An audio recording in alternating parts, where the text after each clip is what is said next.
Hello friends, welcome to my channel study for you.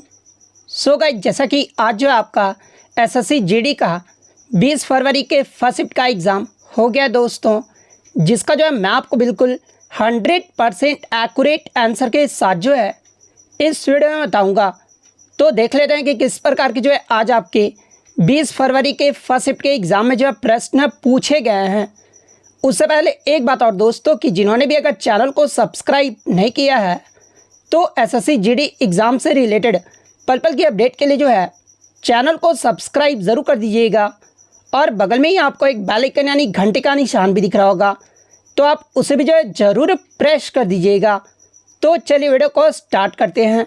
तो आपका पहला क्वेश्चन आया था कि रंगास्वामी कप का संबंध किस खेल से है। तो देखिए, रंगास्वामी कप का जो संबंध है ना, ये आपके हॉकी खेल से है। तो हॉकी आपका यहाँ पे करेक्ट आंसर होगा। इसके अलावा बात कर ले अन्य प्रसिद्ध कप और उनके ट्रॉफियों के बारे में, जहाँ से एग्जाम में प्रश्न पूछे जाते हैं, जैसे कि Aga Khan cup, Dhyan Chand trophy, Azlan Shah cup, Indira Gandhi gold cup और रंगास्वामी कप। इन सभी कप और ट्रॉफियों का जो संबंध है ना, ये आपके हॉकी खेल से है। अगर क्रिकेट के संबंधित कप और ट्रॉफियों की बात कर ले तो देखिए, CK Naidu trophy, Deodhar trophy, Duleep trophy, Irani trophy और रणजी ट्रॉफी, इन सभी खेलों का जो संबंध है ना, ये आपके क्रिकेट से है। इसके अलावा अगर फुटबॉल की बात कर ले तो देखिए, BC Roy trophy, Bardoli trophy, Durand cup, Nehru gold cup, rover cup, Santosh trophy, Subroto cup, ये सभी कपों और ट्रॉफियों का जो संबंध है ये आपके फुटबॉल कप से है, फुटबॉल खेल से संबंधित है। इसके अलावा अगर गोल्फ की बात कर ले तो देखिए, Ryder Cup, Walker Cup, Canada Cup, इसके अलावा आइजन हावर कप, इन सभी कपों का जो संबंध है ना, ये आपके गोल्फ खेल से है। बैडमिंटन खेल की अगर बात कर ले तो देखिए, थॉमस कप, उबेर कप, यूरोपीय कप और मलेशियाई कप, हरीला कप, इन सभी का जो संबंध है ना, ये आपके बैडमिंटन खेल से है। तो ये फैक्ट भी आपको ध्यान में रखना है। नेक्स्ट क्वेश्चन आपका यहाँ पर आता है कि पंडित बिरजू महाराज, ये जो आपके किस घराने से संबंधित है। तो देखिए, पंडित बिरजू महाराज का जो है जनवरी 2022 में 86 वर्ष की उम्र में जो है इनका निधन हो गया था। और ये जो आपके लखनऊ के कालका बिंदादीन घराने से संबंधित है। तो लखनऊ आपका यहाँ पे करेक्ट आंसर होगा। अब देखिए, मैं आपको बता दूं कि जिनका भी आगे के शिफ्टों में एग्जाम है, यहाँ से प्रश्न बनता है कि पंडित बिरजू महाराज ये जो आपके किस शास्त्रीय नृत्य से संबंधित है। तो देखिए, पंडित बिरजू महाराज जो है ये आपके कथक नृत्य से संबंधित है। और ये जो आपका कथक नृत्य है ना, ये आपके उत्तर प्रदेश राज्य का जो है एक शास्त्रीय नृत्य है। इसके अलावा पंडित बिरजू महाराज के अन्य अगर पुरस्कार की बात कर ले तो देखिए, इन्हें 1964 में जो है संगीत नाटक अकेडमी पुरस्कार से सम्मानित किया गया था। 1986 में जो है इन्हें पद्म विभूषण से सम्मानित किया गया था। 1987 में जो है इन्हें कालिदास सम्मान से जो है सम्मानित किया गया था। और देखिए, ये जो आपका कालिदास सम्मान है ना, ये आपके मध्य प्रदेश राज्य सरकार के द्वारा जो है वो दिया जाता है। तो ये पॉइंट भी आप ध्यान में रखिएगा। इसके अलावा 2002 में जो है इन्हें लता मंगेशकर पुरस्कार से जो है सम्मानित किया गया था। इसके अलावा एग्जाम में यहाँ से प्रश्न बनता है कि पंडित बिरजू महाराज को जो है 2012 में किसके लिए सर्वश्रेष्ठ कोरियोग्राफी के लिए जो है राष्ट्रीय फिल्म पुरस्कार जो वो दिया गया था। तो देखिए, मैं आपको बता दूं कि 2012 में पंडित बिरजू महाराज को जो है उन्ने कनाथु यानी विश्व रूपम के लिए जो है इन्हें सर्वश्रेष्ठ कोरियोग्राफी के लिए जो है राष्ट्रीय फिल्म पुरस्कार भी जो वो दिया गया था। इसके अलावा इन्हें 2016 में भी जो एक पुरस्कार दिया गया था, जो कि आपका सर्वश्रेष्ठ कोरियोग्राफी का फिल्म फेयर पुरस्कार जो है वो दिया गया था। और किसके लिए? तो मोहे रंग दो लाल, बाजीराव मस्तानी में मोहे रंग दो लाल के लिए जो है इन्हें 2016 में सर्वश्रेष्ठ कोरियोग्राफी का जो है फिल्म फेयर पुरस्कार भी जो वो प्रदान किया गया था। तो ये फैक्ट भी आपको ध्यान में रखना है। इसके अलावा मैं आपको बता दूं कि पंडित बिरजू महाराज के जो है दो चाचा भी थे, जिनका नाम शंभू महाराज और लच्छू महाराज था। इसके अलावा पंडित बिरजू महाराज के जो है पिता का नाम या फिर गुरु का नाम पूछा जाता है। तो देखिए, पंडित बिरजू महाराज के जो गुरु थे ना, उनके पिता ही थे, और इनके पिता का जो नाम था ना वो अच्छन महाराज था। तो ये पॉइंट भी आप ध्यान में रखिएगा। इसके अलावा शंभू महाराज, लच्छू महाराज और अच्छन महाराज, इन तीनों का जो संबंध है ना, ये आपके कथक नृत्य से है। तो ये फैक्ट भी आप ध्यान में रखिएगा। अब देखिए घराना से आपके प्रश्न पूछे गए हैं, तो जिनका भी आगे आने वाले शिफ्टों में एग्जाम है आप घराना से जो है ज़रूर देख लीजिए। जैसे कि ये जो आपका ग्वालियर घराना है ना, ये आपका सबसे बड़ा ख्याल घराना है और ये जो आपका सबसे पुराना घराना भी है। एग्जाम में पूछा जाता है कि सबसे पुराना घराना कौन सा है, तो ये आपका ग्वालियर घराना है। और इसके जन्मदाता यानी ग्वालियर घराने की जो संस्थापक थे ना, यानी स्थापना जो किए थे, ये आपके उस्ताद नथन पीर बख्श के द्वारा जो है इसकी स्थापना जो है वो किया गया था। इसके अलावा ग्वालियर घराने के प्रमुख अगर गायक की बात कर ले तो देखिए हद्दू खां, हस्सू खां, नत्थू खां, बालकृष्ण बुआ इचलकर जीकर, पंडित विष्णु दिगंबर पलुष्कर, औकरनाथ ठाकुर, विनायक राव पटवर्धन, नारायण राव व्यास और वीणा सहस्त्रबुद्धे, इन सभी का जो संबंध है ना ये आपके ग्वालियर घराने से है। उसके बाद अगर किराने घराने की बात कर ले तो देखिए किराने घराने का जो नामकरण हुआ था ना, ये राजस्थान के किराना गांव के नाम पर हुआ था। कहीं कहीं पे जो है उत्तर प्रदेश में भी जो आपका किराना नामक गांव था उसके नाम पर भी जो हुआ था, तो ये पॉइंट आप ध्यान में रखिएगा। इसके अलावा किराना घराने की जो स्थापना है ना, ये आपके नायक गोपाल द्वारा जो है वो किया गया था। इसके अलावा मैं आपको बता दूँ कि 20वीं सदी में किराने घराने को लोकप्रिय बनाने का जो श्रेय है ना, ये आपके अब्दुल करीम खान और अब्दुल वाहिद खान को वो दिया जाता है। और किराने घराने में प्रसिद्ध गायक में जो है आपके पंडित भीमसेन जोशी आ जाते हैं, गंगूबाई हंगल, सवाई गंधर्व, सुरेश बाबू माने, प्रभा अत्रे, हीराबाई बादोडकर, मानिक वर्मा और सुरेश बाबू माने, इन सभी का जो संबंध है ना ये आपके किराने घराने से है। नेक्स्ट अगर आगरा घराने की बात कर ले तो देखिए आगरा घराने को जो है रंगीला घराना भी जो वो कहा जाता है और इसकी जो स्थापना है ना ये आपके हाजी सुजान खान और उस्तान धगदे खुदा बख्श के द्वारा जो वो किया गया था। और ये जो आपके हाजी सुजान खान थे ना, ये आपके तानसेन के भी जो वो दामाद थे। आगरे घराने के अगर प्रसिद्ध गायक की बात कर ले तो देखिए फयाज खान, लताफत हुसैन खान,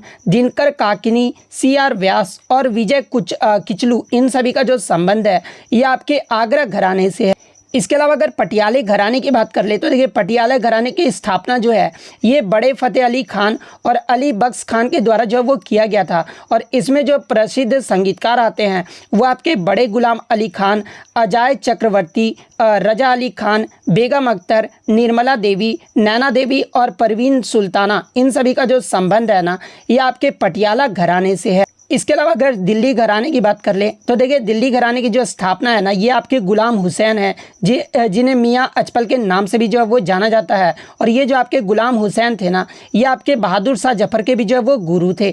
इसके अलावा अगर दिल्ली घराने के प्रमुख शिष्य की बात कर ले तो देखिए तानरस खान, सब्बू खान, उमाराव खान, चांद खान, उस्मान खान, नन्हे खान और संगीत खान, इन सभी का जो संबंध है ना ये आपके दिल्ली घराने से संबंधित है। इसके अलावा मैं आपको बता दूं कि दिल्ली घराने से ही जो है आपके बरेली, आगरा, पटियाला, उज्जैन जैसे घरानों का भी जो है वो जन्म हुआ था।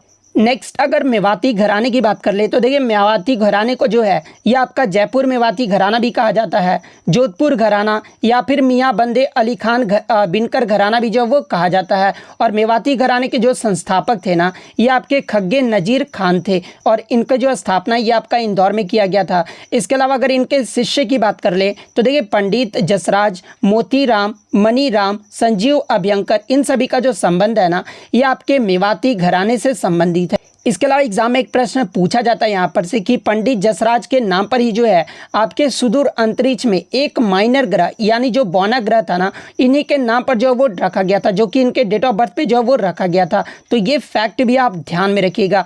नेक्स्ट क्वेश्चन आपका अगर बनारस घराने से भी जो है प्रश्न पूछा जाता है तो देखिए बनारस घराने में प्रमुख संगीतज्ञ में जो है आपके उस्ताद बिस्मिल्ला खान, पंडित राम सहाय मिश्र, इन सभी का जो संबंध है ये आपका शहनाई वादक से है और ये आपके बनारस घराने से संबंधित है। तबला वादक में जो आपके पंडित कंठे महाराज, पंडित अनोखे लाल, पंडित किशन महाराज, इन सभी का जो संबंध है ये आपका तबला वादक से है और ये जो आपके बनारस घराने से आ जाते हैं। अगर पखावाज और मृदंगम वादक की बात कर ले तो देखिए पंडित मदन मोहन, पंडित भोलेनाथ पाठक, पंडित अमर सेन करके नाम है, तो ये सभी जो आपके बनारस घराने से संबंधित है। पंडित रविशंकर ये जो आपके सितार वादक और पंडित अमरदत्त शर्मा जो कि आपके सितार वादक हैं और इन सभी का भी जो संबंध है ये आपका बनारस घराने से है। तो ये सारे फैक्ट जो आपको ध्यान में रखना है। नेक्स्ट क्वेश्चन आपका यहाँ पर आता है कि भारतीय संविधान के अनुच्छेद 21A के तहत जो है भारत में कितने वर्ष की आयु के सभी बच्चों को जो है मुफ्त और अनिवार्य शिक्षा प्रदान करना है। तो देखिए भारतीय संविधान के अनुच्छेद 21A में कहा गया है कि भारत के 6 से 14 वर्ष की आयु के सभी बच्चों को जो है मुफ्त और अनिवार्य शिक्षा जो है वो प्रदान किया जाएगा। तो 6 से 14 वर्ष आपका करेक्ट आंसर होगा। नेक्स्ट क्वेश्चन आपका यहाँ पर था कि उच्च न्यायालय के जो न्यायाधीश होते हैं ना उन्हें किस प्रकार से हटाया जा सकता है। तो देखिए उच्च न्यायालय के जो न्यायाधीश होते हैं ना उन्हें संसद द्वारा जो है विशेष बहुमत से जो है वो हटाया जा सकता है। तो ऑप्शन डी संसद द्वारा विशेष बहुमत आपका करेक्ट आंसर होगा। नेक्स्ट क्वेश्चन आपका यहाँ पर था कि हाल ही में लोकसभा और राज्यसभा दोनों ने जो है महिला आरक्षण विधेयक 2023 जिसे जो 128वां संवैधानिक संशोधन विधेयक के तहत जो है वो पारित जो वो किया गया है और इसमें जो है कितने % को महिला आरक्षण जो है वो दिया गया है। तो देखिए 2023 के लोकसभा और राज्यसभा में जो है महिला को जो है ये आपका 33% जो है आरक्षण जो है वो दिया गया है। तो 33% आपका करेक्ट आंसर होगा। नेक्स्ट क्वेश्चन आपका यहाँ पर था कि भारत रत्न पुरस्कार प्राप्त करने वाले पहले संगीतकार कौन थे। तो देखिए भारत रत्न पुरस्कार प्राप्त करने वाले जो पहले संगीतकार थे वो आपके MS सुब्बुलक्ष्मी थी। तो MS सुब्बुलक्ष्मी आपका यहाँ पे करेक्ट आंसर होगा। इसके अलावा MS सुब्बुलक्ष्मी ये जो आपका किस राज्य से संबंधित है तो ये आपके मदुरै तमिलनाडु से जो वो संबंधित है और ये किस संगीत की गायिका थी तो ये आपका भारतीय कर्नाटक संगीत की जो है एक गायिका थी। तो ये फैक्ट भी आप ध्यान में रखिएगा। इसके अलावा मैं आपको बता दूं कि MS सुब्बुलक्ष्मी को भारत रत्न से कब सम्मानित किया गया था। तो इन्हें जो 1998 में जो है भारत रत्न से सम्मानित किया गया था और इनके बाद जो भारत रत्न से सम्मानित होने वाले जो संगीतकार थे वो आपके 1999 में पंडित रविशंकर को जो है भारत रत्न से सम्मानित किया गया था। इसके बाद 2001 में जो है उस्ताद बिस्मिल्लाह खान और लता मंगेशकर को जो है भारत रत्न से सम्मानित किया गया था। इसके अलावा 2008-9 में जो है पंडित भीमसेन जोशी को भारत रत्न से सम्मानित किया गया था।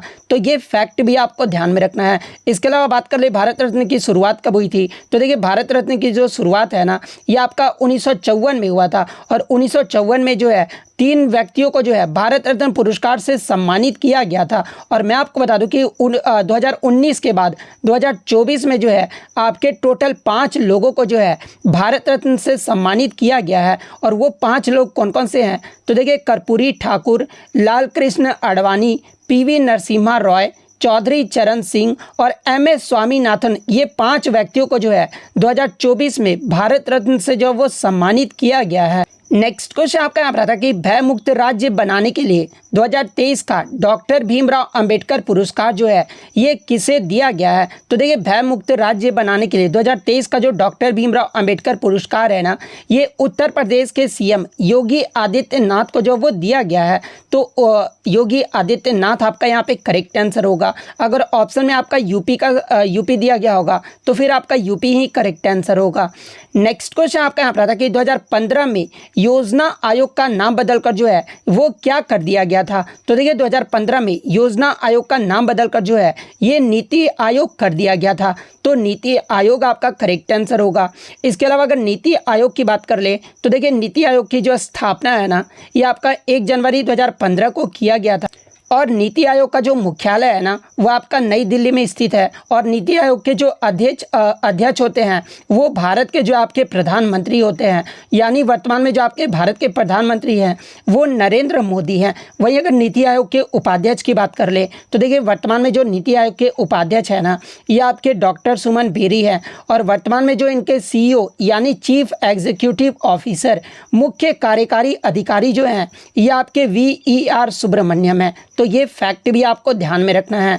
नेक्स्ट क्वेश्चन आपका यहाँ पर आता है कि the first economic census was conducted through out the country accept Lakshadweep during which year conducted. यानी जो पहली आर्थिक जनगणना हुई थी ना ये जो आपके लक्षद्वीप को छोड़कर किस वर्ष जो है पूरे देश में आयोजित किया गया था। तो देखिए पहली आर्थिक जनगणना जो है लक्षद्वीप को छोड़कर ये जो आपका 1977 के दौरान जो है वो किया गया था। तो 1977 आपका यहाँ पे करेक्ट आंसर होगा। और वहीं अगर पूछा जाए कि पहली आर्थिक जनगणना ये जो है किसके सहयोग से किया गया था तो ये जो आपका DES यानी डायरेक्टरेट ऑफ इकोनॉमिक स्टैटिक्स यानी अर्थशास्त्र और सांख्यिकी निदेशालय के सहयोग से जो है ये किया गया था। तो ये फैक्ट भी आपको ध्यान में रखना है। नेक्स्ट क्वेश्चन आपका यहाँ पर आया था भारतीय उपमहाद्वीप की सबसे पुरानी लिपि कौन सी है? तो देखिए भारतीय उपमहाद्वीप का जो सबसे पुरानी लिपि है ना, ये आपका ब्राह्मी लिपि है। तो ब्राह्मी लिपि आपका यहाँ पे करेक्ट आंसर होगा। नेक्स्ट क्वेश्चन आपका यहाँ पर आता है कि मेंडलीव की आवर्त सारणी में कितने तत्व जो वो मौजूद थे? तो देखिए मेंडलीव की आवर्त सारणी में जो है ये आपके 63 तत्वों को जो वो प्रदर्शित किया गया था। तो 63 तत्व आपका यहाँ पे करेक्ट आंसर होगा। इसके अलावा एग्जाम में प्रश्न पूछा जाता है कि मेंडलीव ने अपनी पहली जो आवर्त सारणी है ना, ये किस वर्ष में प्रकाशित की थी? तो देखिए मेंडलीव के द्वारा 1869 में जो है पहली आवर्त सारणी जो वो प्रकाशित किया गया था। और ये जो है कहाँ से बिलोंग करते थे? तो देखिए मेंडलीव जो है ये आपके एक रूसी रसायनज्ञ थे। तो ये फैक्ट भी आप ध्यान में रखिएगा। इसके अलावा मेंडलीव की आवर्त सारणी में क्या कहा गया था? तो देखिए मेंडलीव की जो आवर्त सारणी का नियम था ना, इसमें जो है तत्वों को जो है बढ़ते परमाणु द्रव्यमान के क्रम से जो है वो संयोजित किया गया था। तो ये फैक्ट भी आप ध्यान में रखिएगा। नेक्स्ट क्वेश्चन आपका यहाँ पर आता है कि भारतीय प्रतिस्पर्धा आयोग यानी CCI competition commission of India के जो है वर्तमान अध्यक्ष कौन है? तो देखिए वर्तमान में जो आपके CCI के जो अध्यक्ष हैं ना, ये आपके रवनीत कौर हैं। तो रवनीत कौर आपका यहाँ पे करेक्ट आंसर होगा। इसके अलावा बात कर ले CCI की जो स्थापना ये कब हुआ था? तो ये आपका 14 अक्टूबर 2003 को हुआ था। और इसका जो हेड क्वार्टर है ना, ये आपके नई दिल्ली में स्थित है। तो ये फैक्ट भी आपको ध्यान में रखना है। नेक्स्ट क्वेश्चन आपका यहाँ पर आता है कि सत्यशोधक समाज के संस्थापक कौन थे? यानी सत्यशोधक समाज की जो स्थापना है ना, ये किसके द्वारा किया गया था? या फिर कुछ बच्चों ने बताया कि 24 सितंबर 1873 को जो है ज्योतिराव फूले के द्वारा कौन सी संस्था की स्थापना जो वो की गई थी? तो देखिए मैं आपको दोनों बता देता हूँ कि सत्यशोधक समाज की जो स्थापना है ना, ये आपके ज्योतिराव फूले के द्वारा जो है 24 सितंबर 1873 को महाराष्ट्र के पुणे में जो है इसकी स्थापना जो वो किया गया था। तो ज्योतिराव फूले आपका करेक्ट आंसर होगा। इसके अलावा मैं आपको बता दूं कि ये जो आपका सत्यशोधक समाज था ना, जो कि एक आपका सामाजिक सुधार समाज था। तो ये पॉइंट भी आप ध्यान में रखिएगा। इसके अलावा प्रमुख संगठन और उनके संस्थापक के बारे में देख लेते हैं, जहां से एग्जाम में प्रश्न पूछे जाते हैं। जैसे कि एशियाटिक सोसाइटी की स्थापना ये जो है कब और किसके द्वारा किया गया था? तो देखिए एशियाटिक सोसाइटी की जो स्थापना है ना, ये आपके 1784 में विलियम जोन्स के द्वारा जो वो किया गया था। आत्मीय सभा की जो स्थापना है ये आपका 1814-15 में जो है राजा राम मोहन राय के द्वारा जो वो किया गया था। इसके अलावा ब्रह्म समाज की जो स्थापना है ये आपका 1828 में राजा राम मोहन राय के द्वारा किया गया था। तत्वबोधिनी सभा की जो स्थापना है ये आपके देवेंद्रनाथ ठाकुर के द्वारा 1839 में किया गया था। आर्य समाज की जो स्थापना है ये आपके स्वामी दयानंद सरस्वती के द्वारा 1875 में किया गया था। रामकृष्ण मिशन की जो स्थापना है ये आपके स्वामी विवेकानंद के द्वारा 1997 में किया गया था। सर्वेंट ऑफ इंडिया सोसाइटी की जो स्थापना है ये आपके गोपाल कृष्ण गोखले के द्वारा जो है 1905 में किया गया था। तो ये सारे फैक्ट जो आपको ध्यान में रखना है। नेक्स्ट आपका यहाँ पर आता है कि नरेंद्र मोदी क्रिकेट स्टेडियम ये जो है कहाँ पर स्थित है? तो देखिए नरेंद्र मोदी स्टेडियम की बात कर ले तो ये जो आपका एक क्रिकेट स्टेडियम है जो कि आपका गुजरात के अहमदाबाद के मोटेरा में स्थित है। तो गुजरात आपका करेक्ट आंसर होगा। इसके अलावा मैं आपको बता दूं कि नरेंद्र मोदी स्टेडियम से इससे पहले जो इसका नाम था ना, वो आपका सरदार पटेल स्टेडियम था। और इसका जो नाम बदल कर है ये कब किया गया था? तो देखिए 24 फरवरी 2021 को जो है इसका नाम बदल कर जो है ये नरेंद्र मोदी स्टेडियम जो वो कर दिया गया है। और ये जो है आपका विश्व में क्रिकेट का जो है ये सबसे बड़ा स्टेडियम है। तो ये फैक्ट भी आप ध्यान में रखिएगा। इसके अलावा मैं आपको बता दूं कि 2023 का जो आपका विश्व कप हुआ था क्रिकेट का, जो कि आपका भारत में आयोजित किया गया था, इसका जो आपका फाइनल मैच है ना, वो इसी स्टेडियम में जो वो खेला गया था। फाइनल मैच जो है ये आपका भारत और ऑस्ट्रेलिया के मध्य जो है नरेंद्र मोदी स्टेडियम में ही जो है वो खेला गया था, जिसमें भारत जो वो हार गया था और ऑस्ट्रेलिया जो वो जीत गया था। यानी 2023 का विश्व कप का जो विजेता टीम रहा था वो आपका ऑस्ट्रेलिया देश रहा था और उप विजेता जो है ये आपका भारत देश रहा था। इसके अलावा एग्जाम में पूछा जाता है कि नरेंद्र मोदी स्टेडियम का पहला मैच जो है ये कब और किसके मध्य जो वो खेला गया था? तो देखिए इस स्टेडियम में भारत और इंग्लैंड के बीच जो है 24 फरवरी 2021 को ही जो है अपना पहला पिंक बॉल टेस्ट मैच भी जो है वो आयोजित किया गया था। तो ये फैक्ट भी आपको ध्यान में रखना है। इसके अलावा एक आपका मुद्रास्फीति से जो है प्रश्न पूछा गया था। मुद्रास्फीति से क्या प्रश्न था, आप ये जो है कमेंट करके ज़रूर बता दीजिएगा। नेक्स्ट अगर हम लोग हिंदी की बात कर ले तो देखिए हिंदी में जो है आपका झांसा देना मुहावरे का अर्थ पूछा गया था। तो देखिए झांसा देना मुहावरे का जो अर्थ होता है ना वो आपका धोखा देना या फिर धोखे में डालना होता है। तो इनमें से जो भी ऑप्शन में दिया गया होगा वो आपका करेक्ट आंसर होगा। नेक्स्ट आपका यहाँ पर आया था कि अलादीन का चिराग मुहावरे का जो है अर्थ पूछा गया था। तो देखिए अलाउद्दीन का चिराग होना मुहावरे का जो सही अर्थ होता है ना वो आपका आश्चर्यजनक या फिर अद्भुत वस्तु होता है। तो इनमें से जो भी ऑप्शन में दिया गया होगा वो आपका करेक्ट आंसर होगा। नेक्स्ट अगर बात कर ले विलोम शब्द की तो देखिए स्थिर का जो विलोम शब्द पूछा गया था। तो देखिए स्थिर का जो विलोम शब्द होता है ना वो आपका अस्थिर होता है। इसके अलावा नश्वर का जो है विलोम शब्द पूछा गया था। तो देखिए नश्वर का जो विलोम शब्द होता है ना वो आपका शाश्वत होता है। तो शाश्वत आपका करेक्ट आंसर होगा। धर्म का जो है विलोम शब्द पूछा गया था। तो धर्म का जो है आपका अधर्म होता है। तो अधर्म आपका करेक्ट आंसर होगा। इसके अलावा जो आपका उदार का पर्यायवाची शब्द पूछा गया था। तो देखिए उदार का जो पर्यायवाची शब्द होता है ना वो आपका क्षीर निधि, दरिया दिल, सरल, सीधा, विनीत, शिष्ट, उदार चित्त, उदार चेता, ये सभी जो आपके उदार के पर्यायवाची शब्द होते हैं। तो इनमें से जो भी ऑप्शन में दिया गया होगा वो आपका करेक्ट आंसर होगा। अब हम लोग मैथ की अगर बात कर ले तो देखिए मैथ के जो आपके बच्चे द्वारा इस प्रकार से जो आपका पूछा गया था। आप मैथ के जो है सारे प्रश्न जो है वो देख सकते हैं या फिर मैं इसका टेलीग्राम पे PDF भी जो अपलोड कर दूंगा, आप वहां से इजीली जो इसे देख लीजिएगा। तो टेलीग्राम पे जुड़ने के लिए जो है आपको लिंक डिस्क्रिप्शन में मिल जाएगा, आप वहां से इजीली जो वो जुड़ सकते हैं। या फिर टेलीग्राम पे जाकर भी जो है स्टडी फॉर यू सर्च कीजिएगा, आपको जो है मेरा चैनल जो है वो देखने को मिल जाएगा। तो अगर वीडियो अच्छी लगी हो तो वीडियो को जो है लाइक ज़रूर कर दीजिएगा और इसी तरह रियल एनालिसिस पाने के लिए जो है चैनल को सब्सक्राइब ज़रूर कर दीजिएगा। तो मिलता है नेक्स्ट वीडियो में, तब तक thank you, all the best.